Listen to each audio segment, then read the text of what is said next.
মন্ডল স্টুডিওর নিবেদন গ্রাম বাংলার ভূতের গল্পে আরো একটি নতুন গল্প নিয়ে আজ হাজির। আজ আপনারা শুনবেন লেখক মানবেন্দ্র পালের কলমে রহস্য কুটির রানী। গল্পটি শুরু করার আগে আপনাদের কাছে একটি ছোট্ট অনুরোধ, গল্পটি কেমন লাগলো অবশ্যই একটি কমেন্ট করে জানাতে ভুলবেন না। আর গল্পটি ভালো লাগলে অবশ্যই একটি লাইক করে চ্যানেলটিকে সাবস্ক্রাইব করে আমাদের পাশে থাকবেন আরো নতুন নতুন গল্প শোনার জন্য। এই কাহিনীর সমস্ত চরিত্র এবং ঘটনা কাল্পনিক। বাস্তবে জীবিত বা মৃত কোনো ব্যক্তি বা ঘটনার সাথে এর কোন রকম মিল থাকলে তা সম্পূর্ণ অনিচ্ছাকৃত এবং কাকতালীয়। গল্পে ব্যবহৃত অপ্রাকৃতিক এবং অলৌকিক ঘটনা শুধুমাত্র কাহিনীর পরিবেশনের উপক্রম মাত্র। কুসংস্কার বিশ্বাস করবেন না, কুসংস্কার ছড়াবেন না। বড়দিনের ছুটিতে ভাইপোকে নিয়ে মধুপুরে বেড়াতে যাব ঠিক করেছি। মধুপুরে কিছুদিন থেকে দেওঘর আর গিরিডিও নিয়ে যাব এই প্ল্যান করেছি। দেওঘরের তিকুট পাহাড়, গিরিডির উশি প্রপাত ডাকু আজ পর্যন্ত দেখিনি। এবার ওকে না দেখালেই নয়। ডাকুর তো আনন্দের রাতে ঘুমই হয় না, খালি জিজ্ঞাসা করে দিন যেই স্থির হলো তারপর থেকে ডাকু ব্যস্ত হয়ে পড়লো কি কি জিনিস সঙ্গে নেবে তার লিস্ট তৈরি করতে। হোক 10 দিনের জন্য, তবু তো বাইরে যাওয়া। যাই হোক, শেষ পর্যন্ত এক শীতের বিকালে আমরা মধুপুর স্টেশনে এসে নামলাম। কিন্তু সমস্যা দেখা দিল হোটেলে জায়গা পাওয়া নিয়ে। কোনো হোটেলে রুম খালি নেই। টাঙ্গাওয়ালা আমাদের একটা নামকরা হোটেলের সামনে নিয়ে এসে ছেড়ে দিল। কিন্তু হায় মন্দ ভাগ্য, এই হোটেলেও জায়গা নেই। ম্যানেজার আরো সাংঘাতিক কথা শোনালেন। তিনি জানালেন, এই সময় শুধু হোটেল কেন, একটা খালি বাড়িও পাবেন না। এই সময়টায় প্রচুর লোক চেঞ্জে আসে, তাই ভিড়ও বেশি। তা দাদা, একটা ঘর দেখে দিন, এই ছোট ছেলেকে নিয়ে কোথায় থাকবো? আমি একটা ঘরের জন্য যখন প্রায় নাছুর বান্দা, তখন উনি চোখ ছোট ছোট করে বললেন, একটা বাড়ির সন্ধান দিতে পারি, কিন্তু টিকতে পারবেন কি? কেন, ভূতের বাড়ি নাকি? ম্যানেজার মাথা দুলিয়ে বললেন, লোকে তো তাই বলে, শুনেছি এক রাতের বেশি কেউ থাকতে পারে না। ডাকু ওই সময় আমার হাতে চাপ দিয়ে ফিসফিস করে বলল,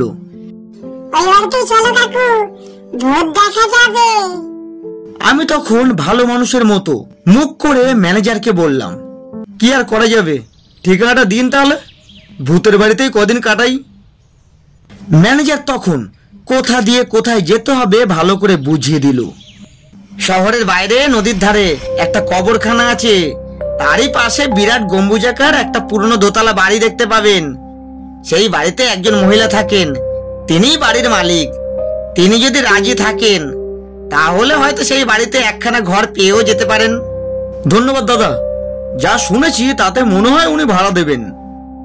দেখুন, সে আপনার কপাল। তবে উনি অনেককেই ভাড়া দিয়েছেন, আর কেউই এক রাতের বেশি টিকতে পারেনি। তবে হ্যাঁ, পুরো ভাড়াটা অবশ্যই উনি আগাম নিয়ে থাকেন। শীতের বেলা তখন শেষ হয়ে এসেছে। কাঙাটা আমাদের একটা জায়গায় নামিয়ে দিল। বলল, বাবু, কবরখানার রাস্তার দিকে আর গাড়ি চলবে না, রাস্তাটা বড় খারাপ। অগত্যা দুজনে হাঁটতে হাঁটতে নদীর ধারে গিয়ে পৌঁছালাম। নদীর পশ্চিম দিকে একরাশ বুনো ফুলের আড়ালে একটা পুরনো কবরখানা দেখতে পেলাম। এবার বাড়িটা খুঁজতে হবে। ভাগ্য ভালো, বাড়িটাও খুঁজে পেতে খুব বেশি অসুবিধা হলো না। অনেকগুলো সারি সারি ইউক্যালিপটাস গাছের আড়ালে বাড়িটা যেন লুকিয়েছিল। আমরা যখন ফটক খুলে বাড়ির ভেতর ঢুকলাম তখন চারপাশে রীতিমতো অন্ধকার। শহরে ইলেকট্রিসিটি থাকলেও এই পল্লীতে বিদ্যুৎ তখনও আসেনি। এখানে যে অল্প কয়েক ঘর বসতি আছে তাদের প্রায় সবাই আদিবাসী খ্রিস্টান, কিন্তু দেখলেই বোঝা যায় ওদের জীবনে জাঁকজমক বলে কিছুই নেই। সারাদিন খাটাখাটনি করে এসে সন্ধে হওয়ার আগেই চুপচাপ নিজের ঘরে ঢুকে খিল বন্ধ করে দিয়ে রাতের খাবার খেয়ে ঘুমিয়ে পড়ে। কারোর সঙ্গে কারোর কোনো যোগাযোগ নেই। ইলেকট্রিক আলোর জন্য মাথা কোটাকুটিও করে না।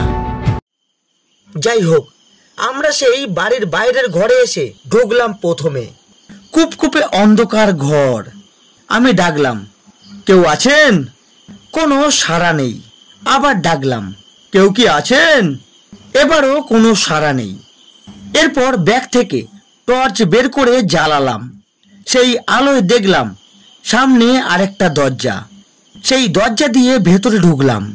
সামনে একটা লম্বা দালান। ওপাশেই মনে হলো ওপরে ওঠার একটা সিঁড়ি। আমরা সেই দালানে পা রাখতেই ওপাশের একটা মস্ত জালে ঢাকা খাঁচা থেকে অনেকগুলো মুরগি যেন ভয় পেয়ে একসঙ্গে কোকর করে ডেকে উঠল। ডাকু ফিসফিস করে বলল, এত মুরগি? বাড়িওয়ালা কি মুরগির ব্যবসা করে না নিজে খায়? আমার মাথায় তখন অন্য চিন্তা। সারাদিন ট্রেন জার্নি করা হয়েছে, এখন যদি একটু থাকার ব্যবস্থা না হয় তাহলে যাব কোথায়? তাই এবার একটু জোরেই ডাকলাম, কেউ আছেন? হঠাৎ খুব কাছ থেকে একটা অদ্ভুত কণ্ঠ শোনা গেল, বাইরের ঘরে বসুন। গলার স্বরটা না পুরুষের না মহিলার, কেমন যেন একটা বিশ্রী ঘ্যান ঘ্যানে গলা। এপাশ ওপাশ তাকিয়েও কাউকে দেখতে পেলাম না। আমরা আবার বাইরের ঘরে এসে দাঁড়ালাম। দাঁড়িয়েই রইলাম, কেননা বসবার কোনো ব্যবস্থাই নেই। টর্চের আলোয় দেখলাম চারিদিকে শুধু ভাঙা আলমারি, ভাঙা দেরাজ আর কতগুলো ভাঙা চেয়ার মুখ থুবড়ে পড়ে আছে। মেঝেতে পুরো ধুলোর আস্তরণ। এই ঘরে যে কেউ কোনোদিন আসে না সেটা বেশ বুঝতে পারলাম। এক সময় ভেতরের দরজা দিয়ে এক চিলতে ঘোলাটে আলো এসে পড়ল।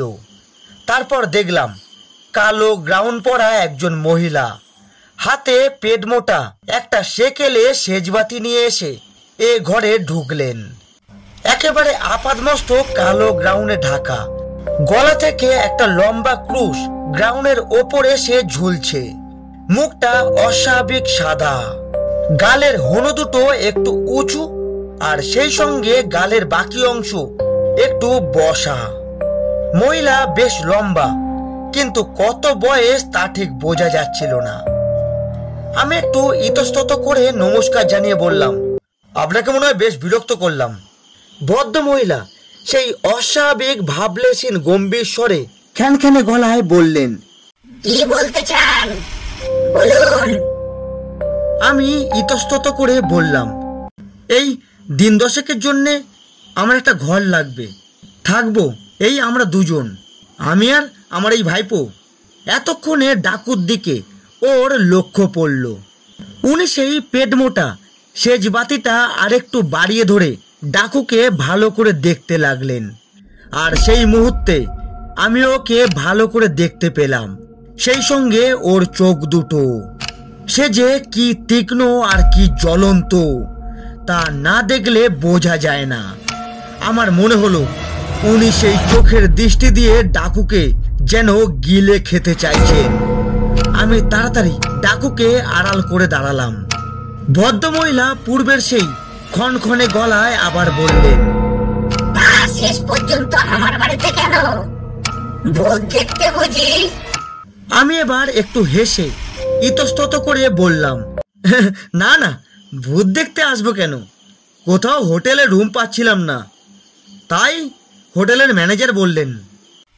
আমার কথার মাঝেই ভদ্রমহিলা থেমে থেমে বলতে লাগলেন, অনেকেই তো এই বাড়িতে ভূত দেখতে আসে, আপনারাও যদি এই বাড়িতে ভূত দেখতে আসেন তাহলে ঠকবেন, কেননা ভূত এ বাড়িতে টিকতে পারে না। এই কথা বলে ভদ্রমহিলা ভাড়ার টাকাটা গুনে নিয়ে ফিরে যাওয়ার সময় তার সেই তীক্ষ্ণ আর জ্বলন্ত চোখ দিয়ে ফের আরেকবার ডাকুর ওপর বুলিয়ে নিলেন। দোতলার এক কোনায় একটা ঘর পাওয়া গেল। ঘরে অনেকগুলো জানালা, কোনো জানালাতেই গরাদ নেই। একটা জানলায় দাঁড়ালে কবরখানা পরিষ্কার দেখা যায়।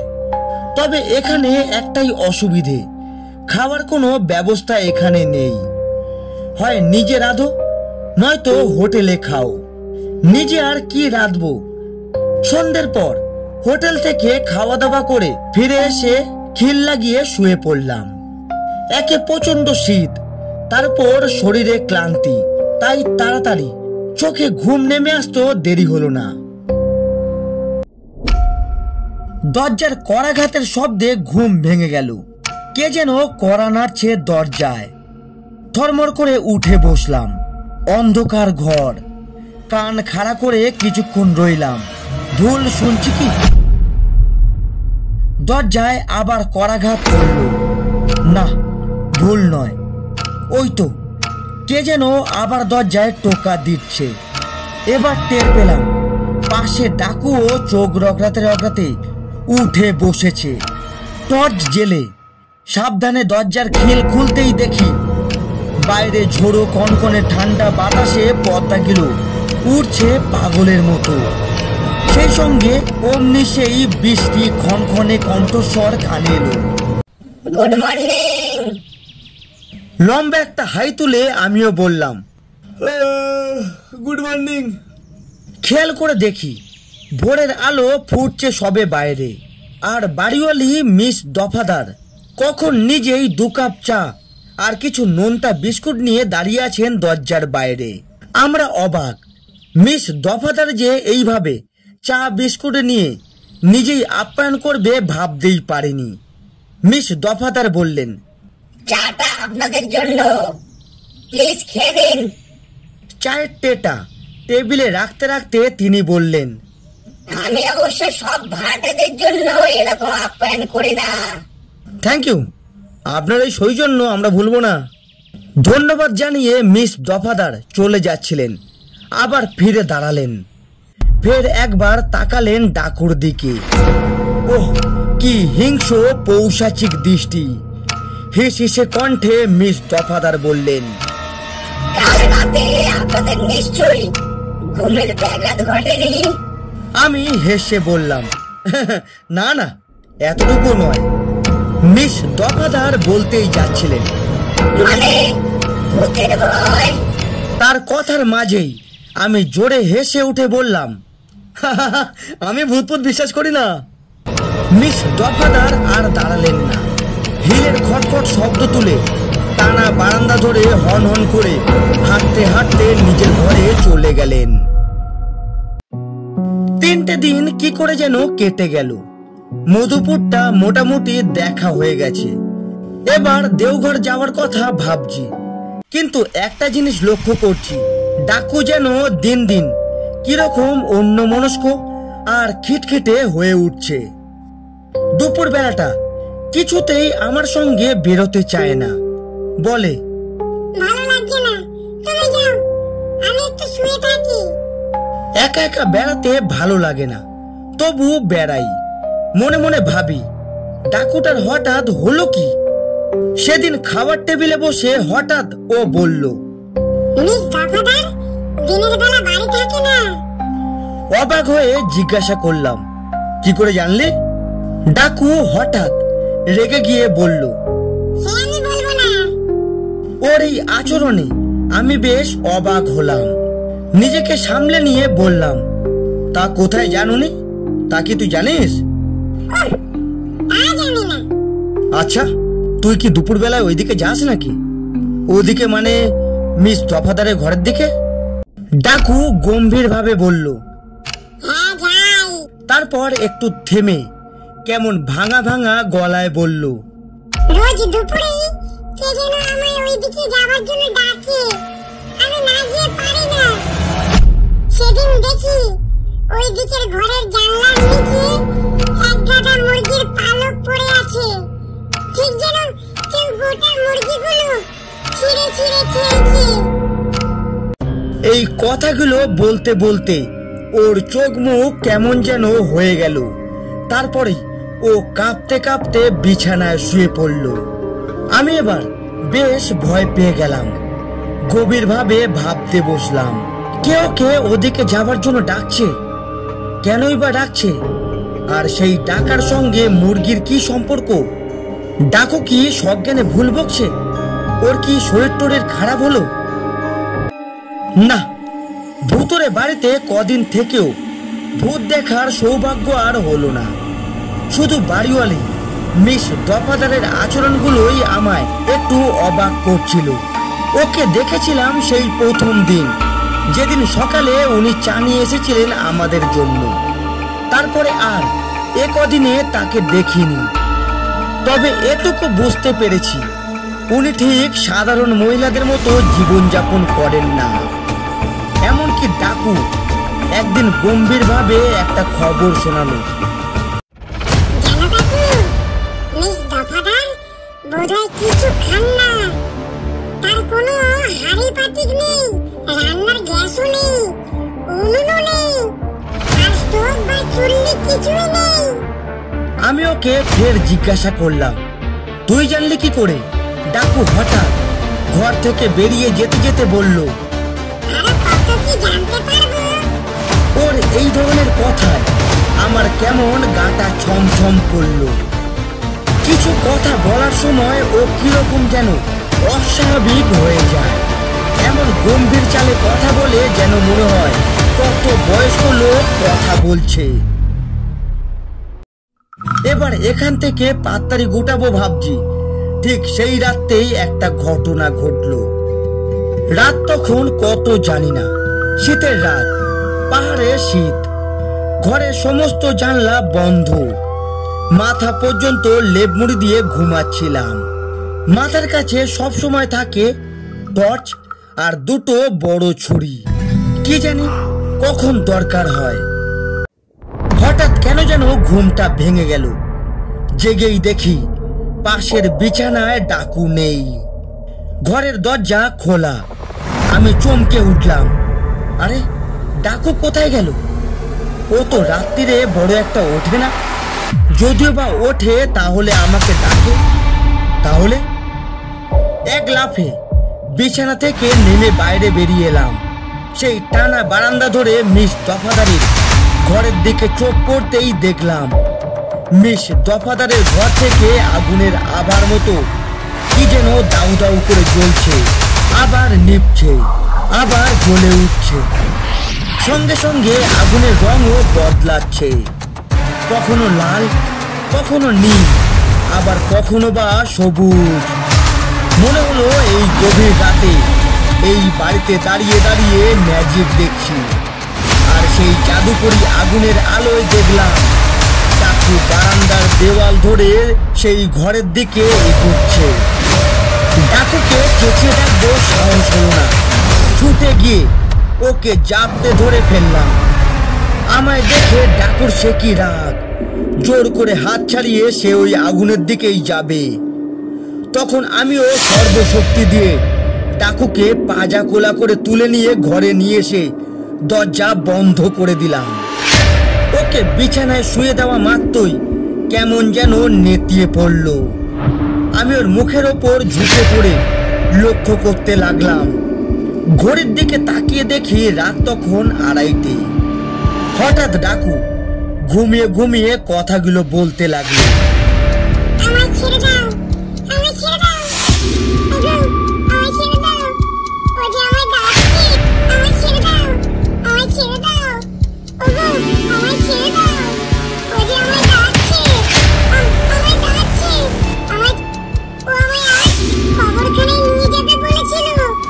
ওই যে দাঁড়িয়ে আছে, ও রেগে আছে, তুমি আমায় যেতে দিচ্ছ না বলে ও রেগে যাচ্ছে। হ্যাঁ, ও বলছে আমায় ওর খুব দরকার, ও আমায় এখানে রেখে দেবে বছরের পর বছর। হ্যাঁ, আমায় ওর দরকার, ও ডাকছে আমায় ডাকছে, আমায় ডাকছে। একটু থেমে ডাকু আবার লাফিয়ে উঠে বলল, হ্যাঁ, ও ডাকছে, আমায় ছেড়ে দাও, আমায় ছেড়ে দাও, আমায় ডাকছে, ও যে ওই যে আমায় ডাকছে, আমায় কবরখানার দিকে ডাকছে, ওই তো ও কবরখানার দিকে চলে যাচ্ছে, আমায় যেতে দাও। বলতে বলতে ডাকু একটানে ঘরের জানলাটা খুলে অর্ধেক শরীর বাইরে ঝুলিয়ে দিল, যেন এক্ষুনি আমার হাত ছাড়িয়ে নিতে পারলেই বাইরে ঝাঁপ দেবে। আমিও শীতের কনকনে বাতাসকে উপেক্ষা করে সর্বশক্তি দিয়ে ডাকুকে আটকে ধরে রইলাম। আর সঙ্গে সঙ্গে ভয়ে আমার সর্বাঙ্গ কাঁটা দিয়ে উঠল। স্পষ্ট দেখলাম কালো গ্রাউন্ড করা একটা চলমান মূর্তি কবরখানার ভেতর অদৃশ্য হয়ে গেল। পরের দিন সকালেই ঠিক করলাম, আজ না হোক আগামীকাল সকালে মধুপুর ছাড়বই। আর যতটুকু সময় এই বাড়িতে আছি কিছুতেই ডাকুকে কাজ ছাড়া করব না। কেননা যে কোনো কারণেই হোক আমার মনে হয়েছে ডাকুর জীবন বিপন্ন। আর ওই মিস দফাদার মানুষটিও কিছুতেই স্বাভাবিক মানুষ নন, ওর অন্য কিছু একটা মতলব আছে। তাই সারাদিন ডাকুকে চোখে চোখে রাখলাম। ওকে আজ ভীষণ ক্লান্ত লাগছে, কিছুতেই বিছানা ছেড়ে উঠছে না। দুপুরের খাওয়া সেরে জিনিসপত্র গুছিয়ে নিচ্ছিলাম, হঠাৎ দেখলাম হোটেলের স্ট্যাপটা ছিঁড়ে গেছে। এখনই মুচিকে দিয়ে না সারালেই নয়। কিন্তু ডাকুকে একলা ফেলে যাই কি করে? এ বাড়িতে তো এমন কাউকে পাওয়া যাবে না যাকে দিয়ে হোটেলের স্ট্যাপটা সারিয়ে আনতে পারবো। না, ভেবে লাভ নেই, অন্তত কিছুক্ষণের জন্য আমায় একা বাইরে বেরোতেই হবে। তাই আর দেরি করলাম না। তাকিয়ে দেখি ডাকু বেঘরে ঘুমাচ্ছে। দেরি না করে হোলটা নিয়ে বেরিয়ে পড়লাম। তারপর থেকেই প্রতি মুহূর্তে বুকের মধ্যে ধুকপুকানি, কেবলই ভয় হতে লাগলো। এতক্ষণে বুঝি ডাকুর কিছু একটা হয়ে গেল। কোনো রকমে স্ট্যাপটা সারিয়ে বাড়ি ফিরলাম। বাড়ির ভেতর পা রাখতেই মুরগিগুলো হঠাৎ একসঙ্গে ডেকে উঠল খাঁচার ভেতর থেকে। হন্তদন্ত হয়ে ঘরে ঢুকতেই চমকে উঠলাম। কই ডাকু, কই ডাকু তো নেই। ডাকু, ডাকু ডাকতে লাগলাম, না কোনো সাড়া নেই। কি হলো, কোথায় গেল ডাকু? আমি আবারও চেঁচিয়ে ডাকলাম, ডাকু, ডাকু। না, এবারও সাড়া নেই। এই ভয়টাই আমি করছিলাম। জানি না এর মধ্যে ডাকুর কি অবস্থা হয়েছে। আমি তখন ঘর থেকে বেরিয়েছে বারান্দায় এসে দাঁড়ালাম। তারপর ছুট লাগালাম মিস দফাদারের ঘরের দিকে। এদিকটায় আমি কখনো আসিনি। সার সার তালাবদ্ধ ঘর, কোথাও কোনো জনমানবের সাড়া নেই। আমি কেবলই বারান্দা দিয়ে যেতে যেতে মোড় বাঁকতে বাঁকতে চলেছি। বারান্দাটা যেন সাপের মতো একে বেঁকে গেছে। হঠাৎ থেমে যেতে হলো। সামনেই একটা সিঁড়ি দেখলাম সিঁড়িটা নিচের দিকে নেমে গেছে। বাইরে তখন সন্ধ্যের অন্ধকার নেমে আসছে। বাড়ির ভেতরেও কোথাও এতটুকুও আলো নেই। আর সেই সিঁড়ির মুখটায় যেন চাপ চাপ অন্ধকার। না, নষ্ট করার মতো সময় হাতে নেই। আমি সেই অন্ধকার সিঁড়ি দিয়ে নামতে লাগলাম।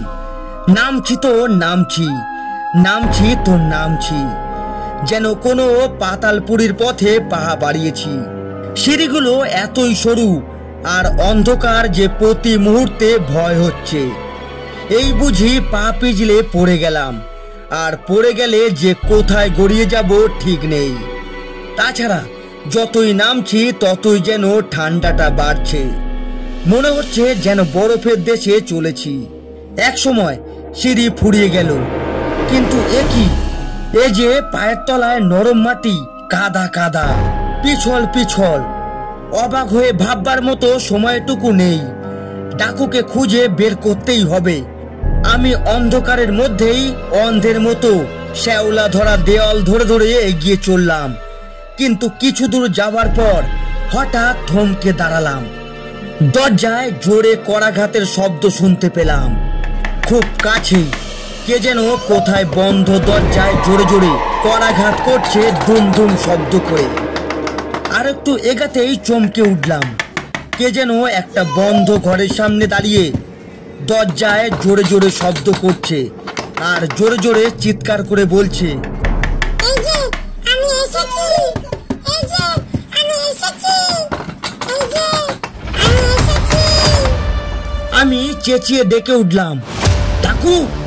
ছুটে গিয়ে ওকে জড়িয়ে ধরতেই সঙ্গে সঙ্গে ওর অচৈতন্য দেহ আমার বুকের ওপর লুটিয়ে পড়ল। আর সেই সময় বন্ধ ঘরটার জানলা দিয়ে বাইরে থেকে যে দৃশ্যটা আমার চোখে পড়ল তা আমি কখনো ভুলতে পারবো না। অন্ধকার পাতালপুরি সেই ভিজে স্যাঁতস্যাঁতে পরিবেশে পুরনো পরিত্যক্ত বদ্ধ ঘরটার ভেতর দেখা যাচ্ছে একটা খাটিয়া, আর সেই খাটিয়ার ওপর ধপধপে সাদা চাদর ঢাকা। হাইস, ওই তো একটা মৃতদেহ তো মনে হচ্ছে। আর ও কি? মৃতদেহটা হঠাৎ নড়ে উঠল মনে হচ্ছে। হ্যাঁ, ওই তো নড়ছে। সাদা চাদরটা খসে পড়ল মৃতদেহটার ওপর থেকে। তারপর দুটো হাত সামনের দিকে বাড়িয়ে শিরল, আর সর্বস্ব আঙুলগুলো ছড়িয়ে দিয়ে কবর থেকে যেন একটা প্রেতাত্মার উত্থান হলো। তারপরে সোজা উঠে বসলো, আর সেই সঙ্গে নারী কণ্ঠে কি পৈশাচিক শীতল হাসি।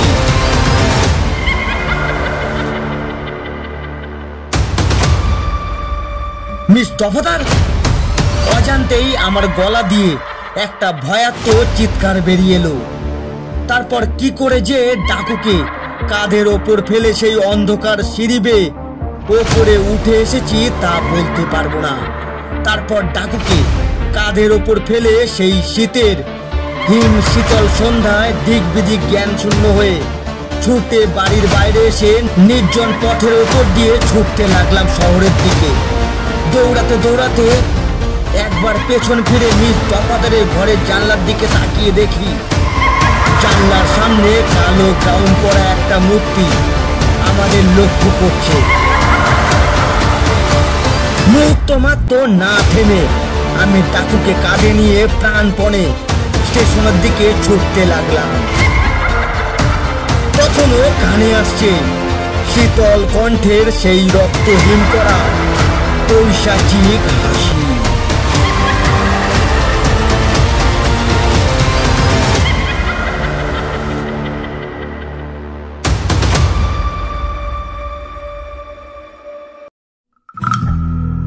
এতক্ষণ শুনছিলেন লেখক মানবেন্দ্র পালের কলমে রহস্য কুঠির রানী।